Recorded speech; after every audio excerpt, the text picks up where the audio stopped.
we've got a special focus on health, wellness, food, medicine, the future of these industries and how it's infused with us being happy people, being successful people, and so forth. And we were delighted that Mickey and Dee, who are, I think, godfather and godmother to most of us here. Where's Mickey and Dee? There they are. Mickey and Dee, will you please, can we all just please give Mickey and Dee a round of applause? We're so thankful. We're so thankful. Stand up. Come on, you guys. Just give it, stand up. Just say hello. Just say, there she is, looking lovely. Look at her. Mickey and Dee introduce us to incredible people constantly. And indeed, they introduced me to Dr. Jean Harsh. Dr. Jean is a most impressive entrepreneur, and she's been responsible for bringing some amazing medical advances to the world, and she's going to tell you a little bit more about them, because I always want people to introduce themselves by not just gliding over what they've done and talking about the future of the next thing, but telling who they are. So we're going to insist on Dr. Jean sharing about her background, and then Harsh, her business partner and her partner, as well. They're going to also talk about the future of what they have termed ensemble care, which is a very important wellness platform. Would you please welcome Dr. Jean, Shahdadpuri, and Harsh Gupta to the floor. I'll be on this one. Wow, does even Beyonce get this kind of welcome? Wow, so she took my line. I wanted to thank Dee and Mickey. Thank you, you guys. You guys have connected me to a community I feel like I already belong. And so this is going to be my new home. So thank you, everyone, for really, really spending such an amazing time for the last 2 days. I've had not just the nature and the ocean, but I think all the energy here is so positive and vibrant. So, so welcome, and thank you for being here. If it's okay, I think when the slide comes for our profiles, I can go into it a little more. Okay, so Julie says, "Said." You said. Because there's a nice Julie, and then there's Julie. So yeah, let me start with a profound statement. In the grand orchestra of our mind, every note matters. And today, we're going to fine-tune our understanding to the symphony of behavioral health. Woo! Was that deep? All right. So ensemble care. For people who've gone through anything in their lives, with their families, with their friends, know that there is an immense amount of orchestration needed. And people or close families who have really gone through this, they become PhDs of mental health. They know every little piece, they know every little scientific fact, and they also know how many providers do they need to actually go and to make a difference, to make an impact. Wow, my talk is powerful. All right, so we call it unifying wellness. A lot of thought process went into this to make it, because I think it matters. So the green crescent is the healthcare crescent, and then there you have the bass clef of the music. And literally for the past about 3 decades of my career, that's all I've been doing, orchestrating the care around this person who needed a perfect tune to get better. So, disclaimer, nothing. Okay, so some definitions for those who don't know or aren't from this field or haven't really come across something in this field. Behavioral health is a combination of mental health and substance use. And then because of one or the other, you have this whole segment of people that have the co-occurring diagnosis, that have both a component of mental health and substance use. Now, this is not a coincidence. So if anybody is in substance use, including marijuana, weed, the threshold in your brain falls down to the extent that now the mental health conditions that have been below the surface and dormant now get triggered. And now you see people manifesting with their mental health symptoms. So that's the segment that is actually the least served, and probably goes through the worst of the healthcare maze to navigate. So 1 in 4 females and 1 in 5 males, just imagine. And I think after COVID, the latest data has gone to 1 in 3 and 1 in 4. And just imagine how many of us are here. I mean, this is so rampant that it's going to be something that's going to be the boy next door, the family, the in-laws, the parents, the teacher, the students. It's going to be everywhere. It's probably been there. It's just that now the awareness is a little more. So people are more aware and there's more help. Whether there's access to help, I'm not sure, but there's more help out there. So what's the impact? So in US, there are about 68 million of them that are suffering with this. About 16.5% of youth, so about 7.7 million youth aged between 6 and 17. And this is an impressionable age. If they don't get the help at this age, the kind of adults that are going to be there are going to be your productive or unproductive citizens of the country, right? So we really need to pay attention to that. And what's the cost for this to the global society? It's $2.5 trillion every year, and is projected to be more than $6 trillion by 2030. That's an economic burden that we need to think about right now, including all the other things that we talked about today. Our families are in crisis, and no one is there to orchestrate their care.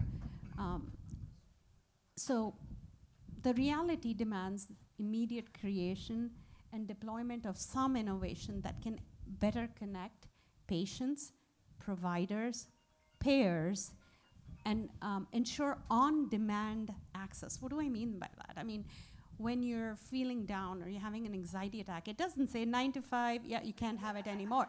You have it. You have it on a trigger. It could be 2 a.m., it could be 5 a.m., it could be 7 p.m., or it could be 10 a.m. With the kind of access to mental health that there's there globally, I want to say UK is extraordinary long wait times. US is not getting better. India, anywhere you see, the care isn't available at the time they need it. So what's the problem? Everyone knows the industry is too fragmented. No two platforms are interoperable, so the data cannot flow from one place to another easily. We have issues with the conditions and the prevalence. The prevalence of the mental health conditions are growing exponentially. Okay. No comprehensive platform to address all these issues. Nobody's talking to the person who needs to be talked to. They're all talking to the doctor. The patient is an ID number. The patient is a diagnosis code. No, he's a person. He's a person who has a family, who has a job, who has a career, who wants to have a house, who just wants to be happy, right? So Deloitte, of course, after hundreds of thousands of dollars spent on these studies, showed the same thing. You have cultural and behavioral change that's needed to promote well-being. You need to data share. You need increased access. You need empowered consumers. You need interoperable data. And you need scientific and technological progress.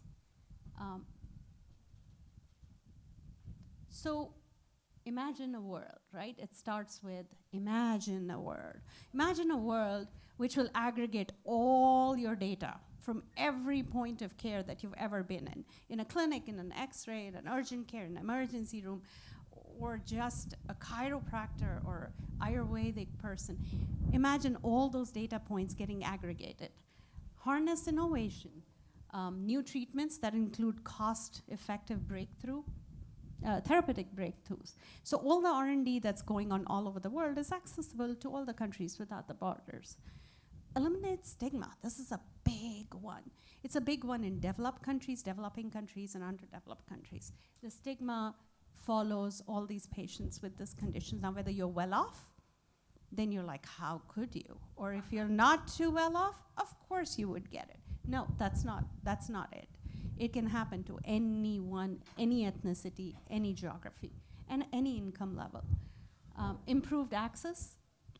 and empower consumers. So when I say empower consumers, it's just let them know what their condition is, make them smarter about it, and make them so aware of it that they control the triggers and control their ecosystem so that they stay well and stay stable.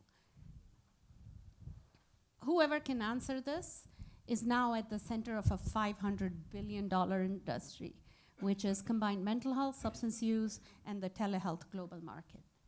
Oh, so this is us. So I started, so my father was a diplomat, lived my life in Libya, Saudi Arabia, Finland, China, US, and then did medical school. What do Indian families do, right? It's either a doctor or an engineer. There is no third choice. So of course I became a doctor, and then went to US for my postgrad in NYU and Albert Einstein, and became a pediatrician. And it was a really, really nice hospital called Long Island Jewish Medical Center. Amazing hospital. Had a lot of Jewish food over Jewish holidays. That they took pity on me and got it, because I was just working and work. Matzah balls, go, okay. Then I worked for Stanford, Northwestern, Kaiser, so moved around a little bit. And then decided to do a healthcare executive MBA and jumped into administration. And at this time, managed care was really maturing, and California was ahead of the curve. So went to California and got a whole bunch of doctors together to form an association together that would have a muscle enough that their voices are heard, they get good rates for what they do, and take some risk. So those were the ACO models that came around. And so we started with managed care much earlier than the rest of the states. So I worked with Optum, which is United Health sister company, and Tenet Hospitals and University of California healthcare system. And then actually went on to the dark side, which is the insurance sector. Because I really needed to know, why is it dark? And why do they make it difficult to get care? And why is it that everything is not covered? And I really wanted to get into it and say, well, if I don't understand this piece, I don't think I'm moving the needle on the doctor's side or on the patient side. So worked for HealthNet of California that got acquired by the largest payer in the nation called Centene Corporation. It's about $158 million company, and it's one of the Fortune 25. So got a seat at the table at the federal level and at the state level. And so we designed the Affordable Care Act, which I want to say Affordable Care Act because by the time it became Obamacare, it was really Obama's care. It wasn't our care. So there were a lot of deals cut because we wanted to get something implemented. Good and bad, I think some good came out of it. A lot of good came out of it because all those immigrants and undocumented people got some coverage and had a skin in the game because they were paying some little premium adjusted to subsidies that the government gave. So that was nice. And then this same task force went on to be the opioid and mental health epidemic task force. So that is where I really went to the streets and saw the condition of the people and said, this is going to go downhill, it's going to go downhill really quickly. But I didn't anticipate COVID. COVID hit, and so the millions of dollars that we had invested into making change and improvement in these mental health and addiction patients, the funding was just taken off from under our feet and moved to COVID. But then these people, this audience, this population, dependent on this funding to stay well. And that is where I struggled to work from remotely and try to put things together so that they wouldn't fall through the cracks. And sure enough, the number of overdose deaths and the suicide deaths went through the roof. And I felt horrible because it just felt like all our work was down the hill.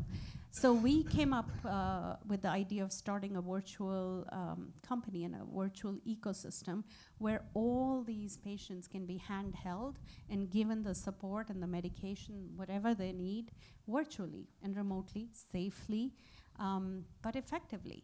So this involved not only giving a lot of virtual support with the care providers, but also change in the policy and the law, which means EUA, right, emergency use authorization. And luckily, the task force had the right people, like Kamala Harris, who actually got a lot of these through. So we could really execute and implement a lot of this without interruption and keep them safe from harm. So that was good. But that's how the company was born. And then, Harsh, you want to give your own? Yeah, it's working now. By now, I'm sure you must have realized I'm married and who does most of the talking. I'm holding the mic and she's doing all the talking. So a little bit about me. Started my life from India, lived in 8 different countries, worked in about 67 countries across the globe. 3 joint ventures, and then worked with the corporates initially, started my life with a pharmaceutical company out of Belgium, Solvay, then with Sony for a few years. Then I was with Westinghouse for about 7 years, established 67 global markets for them, Asia Pacific, Europe, and Middle East. Then finally got bored of all of my corporate career, got tired of doing what I was doing, so left everything, went to Italy, learned Italian cooking for a year, paragliding for some time, then racing cars for a little bit, and then finally got back into what I was doing the best. Acquired a company out of Italy and brought the headquarters down to Middle East, exited that company at a decent multiple, and acquired another one. So 3 decent exits from that time.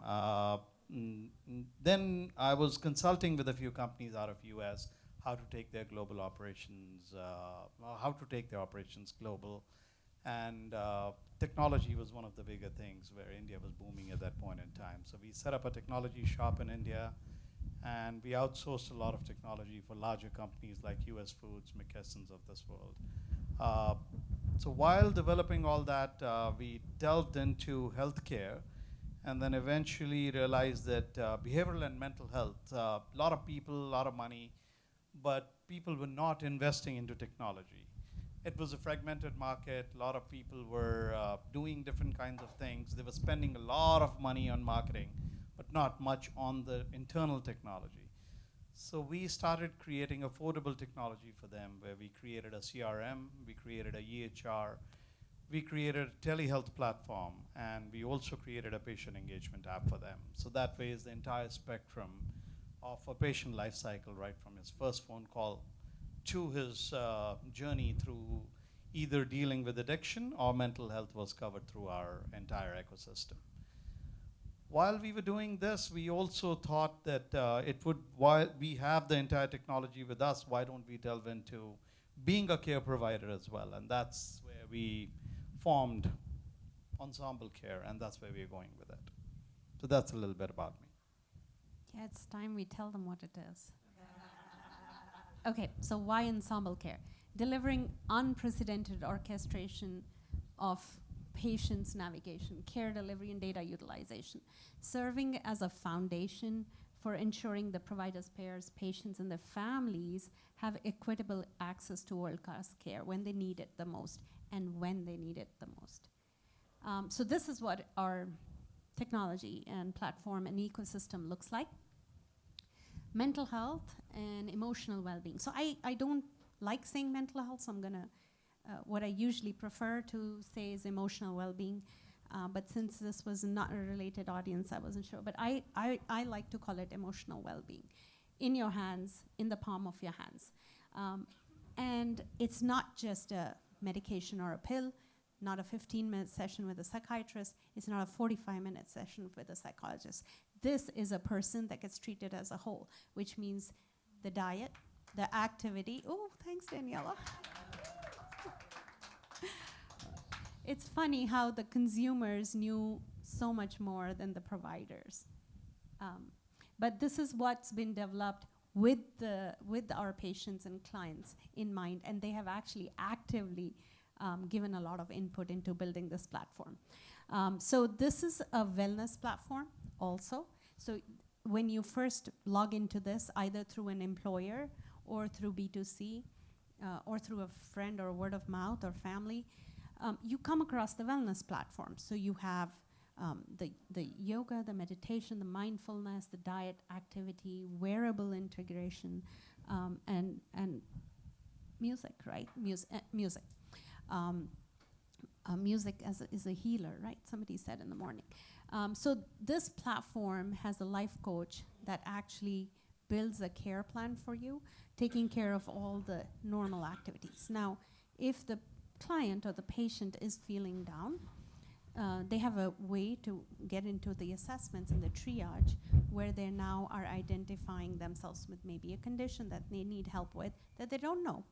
So it scores them, gives them their score, and all this is happening just with the patient on his own, at his own pace, at his own time, his or her own time. Once the assessment or triage shows that they might need help, they get to make an appointment with a therapist, which is audio, video, or text. We prefer video.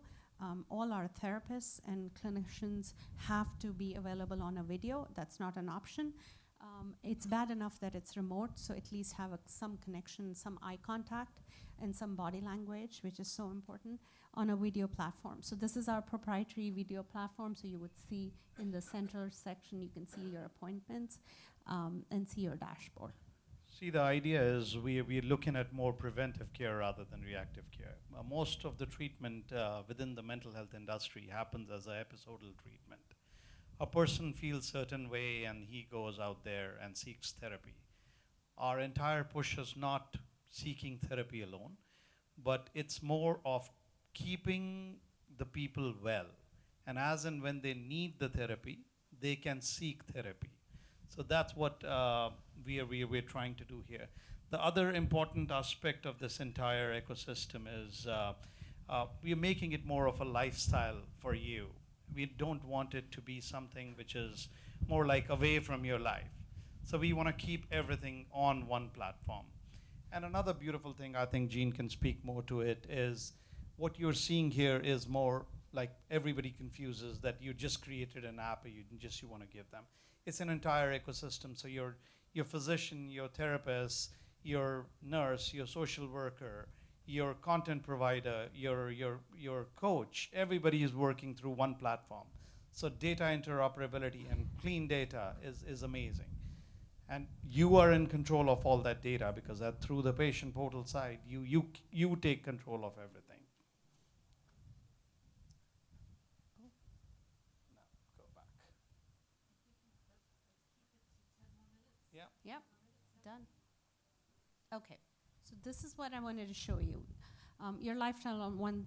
So when you see all the multiple people who are your care providers, and I call a gym trainer a care provider as well, or a nutritionist, or a dietitian, or a social worker, or a caseworker, they make this care plan together, keeping in mind what the other person wants to do. So I'll give you one example of how I used to lose my patients. Diabetic with depression.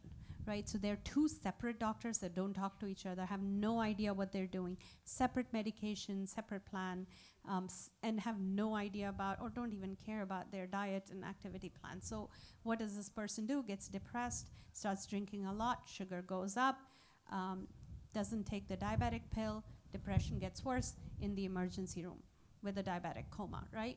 So what were they doing wrong? Well, first, they weren't talking to each other and data sharing wasn't happening, so they weren't making they weren't thinking of the person in the center. Second, a care plan that needs to be made where the patient knows what I need to do at 8 a.m., 9 a.m., 10 a.m., 11 a.m., 12 p.m. is medication, 2 p.m. is meditation time for like 5 minutes. But there's a whole care plan that's designed. And then you have this motivational visibility of the dashboard, which turns green each time they finish their activity. Then they get their rewards, their medals. So it's a little bit of rewarding, and that human behavior is, but it gets them to their goals every day. It gets reviewed by their life coach every day or once a week. And then this gets communicated to the therapist and the psychiatrist. Now the psychiatrist is the one that is supposed to be used scarcely because medication is not what we want them to take. So unless really pushed into that corner and felt it's deemed necessary clinically, they stay off the medication. Everything else is tried, and unless this whole thing fails, they go into the medication. However, the medication is not permanent, so they keep monitoring, they keep weaning it down to see can they come off the medication. So triggers, daily journaling, because I really know my schedule the best, right? I know what triggers me. If I don't sleep, I go out in the sun, I get a migraine. I know my triggers. If I know I am surrounded by good energy, I'm not going to have an anxiety attack. I'm not going to have a depression attack. So daily journaling is captured on a daily basis. And then Harsh has helped figure us out how AI can capture certain moods and emotions and downtones, which actually identify an adverse event that's happening in the near future. And it takes these people and puts them in a community support system or a therapist or medication, whatever's needed, so we don't lose them. See, I think from a data perspective, which would be our next thing, which is a very important thing. Everybody understands that data is important today. Structured data is more important than just data. People spend millions of dollars in structuring data itself. With the way we've designed it, most of our data is already structured. When you talk about mental health, it's basically biological factors that are affecting it. There's sociological and psychological factors that are affecting it, social factors that are affecting it. So with our AI, we are trying to correlate all those to the care provided and the outcomes of those. That's the entire idea of the AI engine that we built at the back of this, which is here. So this is just a little snippet of what we are trying to do, and ultimately everybody tries to get to that quadruple aim, which is better outcomes, improved clinician experience, which is important as well, lower cost and improved patient care. So how have we translated that to our platform is the clinician as well as the patients reviewing and talking about their experience on the platform. So we take that feedback. We have random audits of how they're doing, whether it's sticking to the guidelines or not. And the reason we have clinicians with us is because you want the same person to have that relationship long term with the patient. This is not getting sutured in the emergency room and getting out. This is a relationship which is built on trust and credibility and progress. Yeah.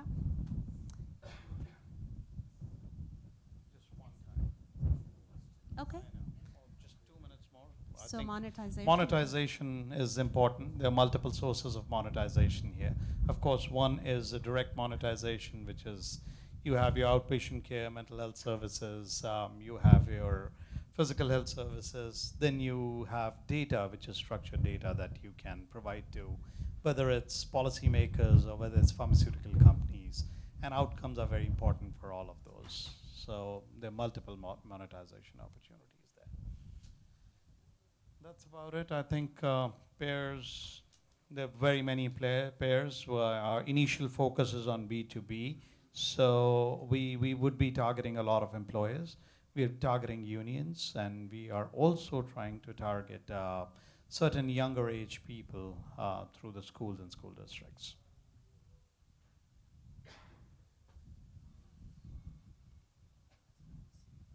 And again, we are raising about $5 million to do all that, and if anybody wants to be a part of it, you're more than welcome to be a part of the journey.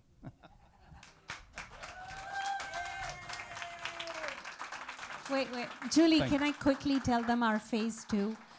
Phase 2 is metaverse AR, VR, and we have already tested this in the prison setting for people and veterans who suffer from PTSD. This is amazing. This is going to be the next treatment with a headset at home where you're getting over your phobias, your anxiety, your depression, and the stuff works. So we already invested in it, and that's going to be a game changer for everything. Yep.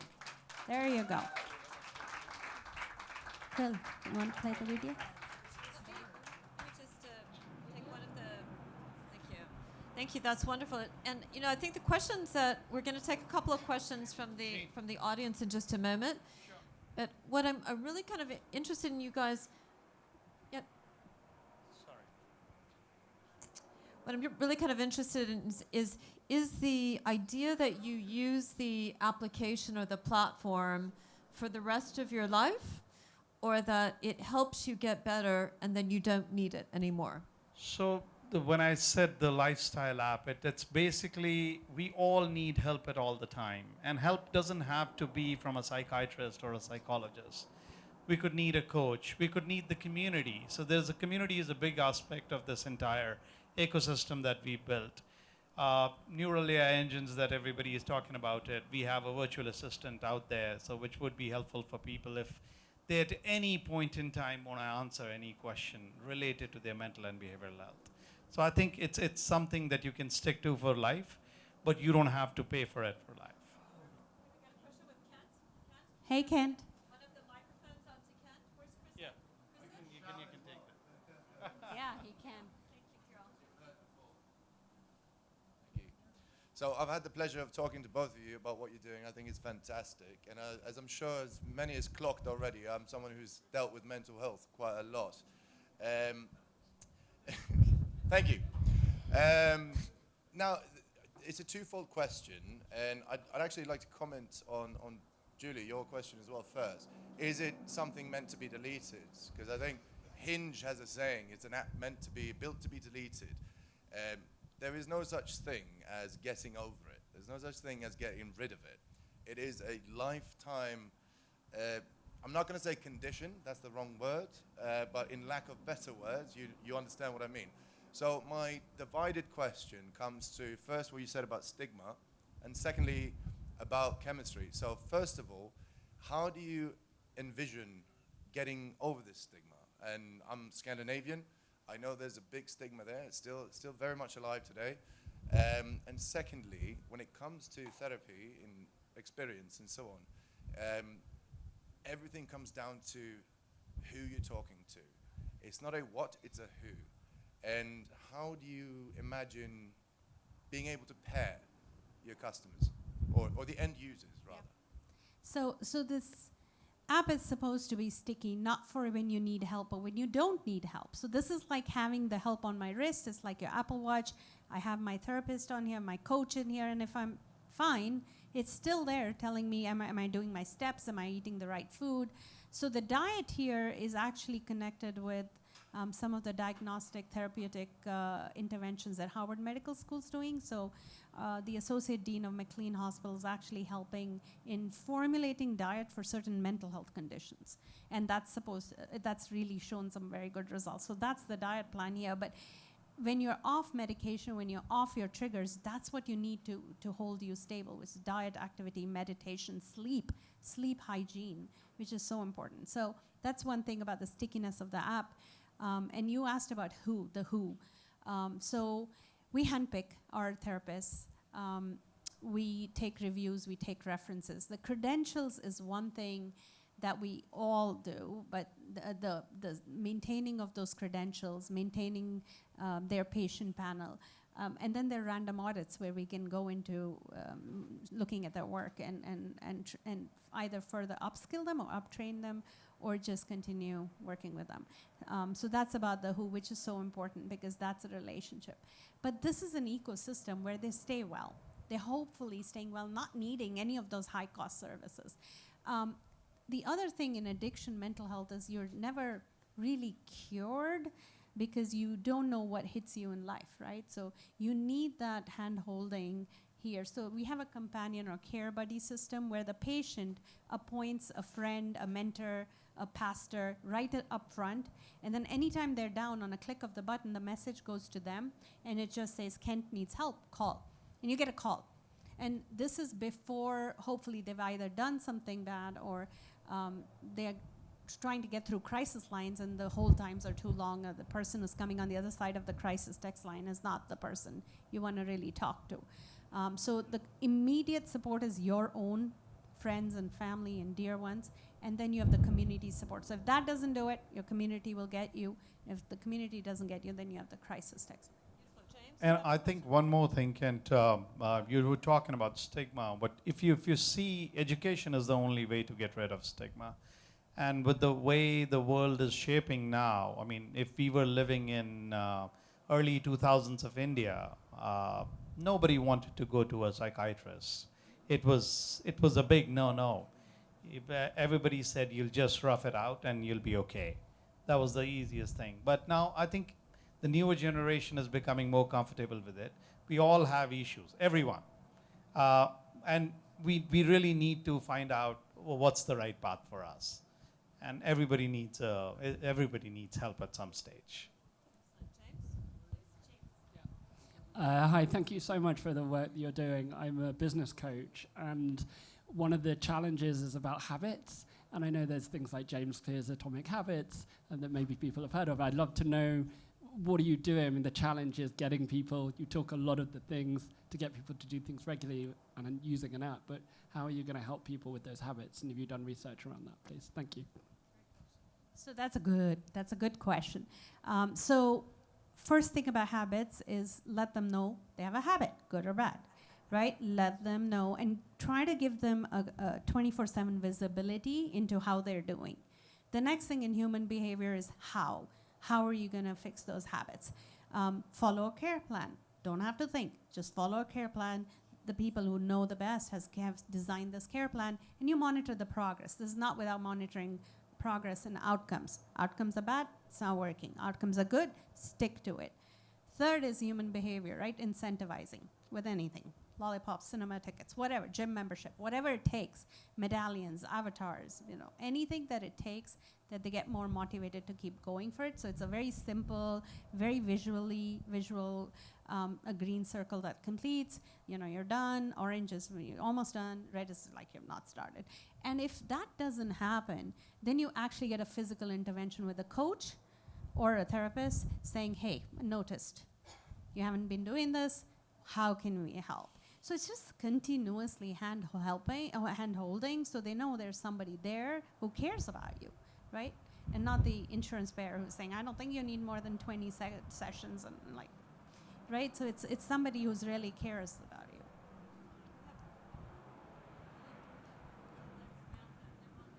How does your ecosystem complement the HMOs or the insurance companies, like say in California, for someone who has a pre-existing condition? Yeah, so pre-existing conditions for mental health, luckily, thanks to the law, are covered, supposed to be covered. If anybody's not doing it, they're not doing it right. Two, so if you're coming in as an employer, the employer's insurance covers it. If you're coming in as a B2C, then your own insurance will cover it. You have options of self-pay. Mostly we've seen the clients go for self-pay, which is pay cash, only if they want to maintain anonymity. But our platform also gives the option of maintaining an alias name so that it's not visible. You get the anonymity. I don't care if you're Mark or Philip or Das, it's just you get the help when you need the help, and that's all we need. We don't need the names or specifics. So the anonymity piece, interestingly, works very well.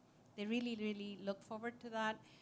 The other thing is they always felt Zoom was leaking data and some other platforms aren't there, so we have a proprietary platform here for the video call.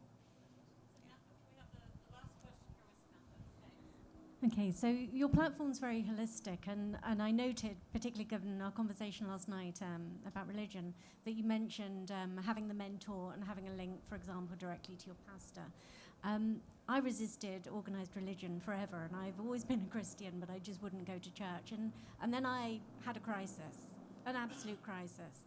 And then what I discovered, certainly in Hong Kong, was that effectively really great pastors, if you've got a really great pastor, you don't need a psychiatrist, you don't need a therapist. They're just amazing. And I just, and I realized that, traditionally for centuries and centuries and centuries, we didn't have these things because that's exactly what the church was there for, to support people through crisis and enable them to reframe their thinking and mind. So given the holistic nature of your platform, I'm just going to be a bit controversial and throw it out there and say, to what extent should science start to be really focusing on the spirituality and recognizing that we have a whole vocation of people out there who are tending to our spiritual needs, which is critical to our wellness, both mentally and physically.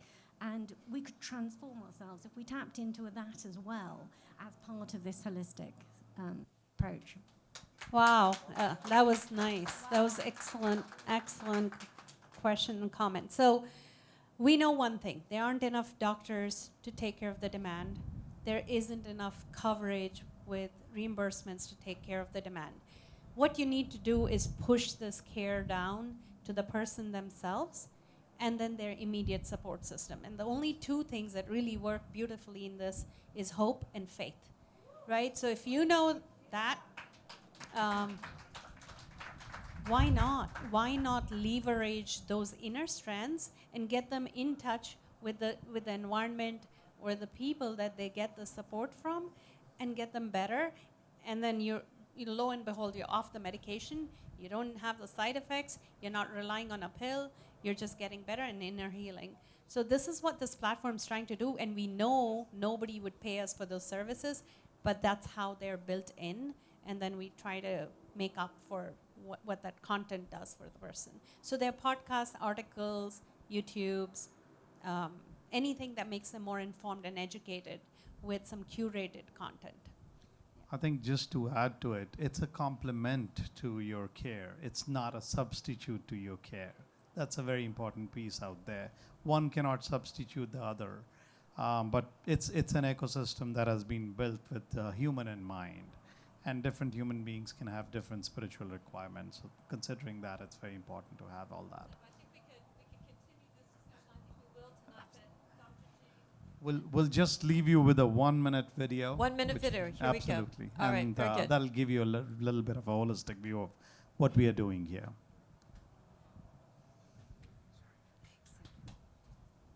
Whether in the office or at home, the demands of modern life challenge our emotional well-being.